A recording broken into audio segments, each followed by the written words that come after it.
Hi guys, good morning. So for today, I'll share with you another recipe na pwede nyong gamitin pang negosyo na kahit nasa bahay lang is pwede kayong kumita.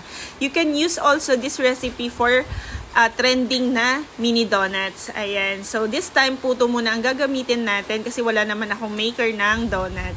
And ito nga, gumagamit ako ng mga premium ingredients. Also, cake flour yung ginagamit ko para mas masarap yung puto natin. Kasi kapag cake flour, mas fluffy siya, mas malambot yung kalalabasan ng puto natin. So, after nga nitong mamix ko siya, sasalain ko siya sa strainer para mawala yung mga lumps. At the same time, mas magiging fine yung texture ng puto natin. And after ko siyang mailipat dun sa mga puto cups, ayan, so isa-isa ko siyang nililipat.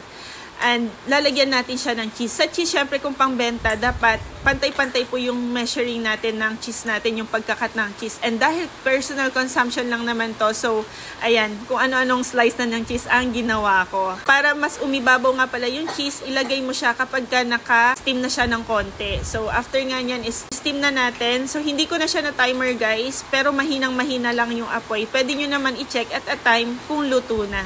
And eto na nga siya nung maluto. Thank you sa panonood guys. Bye!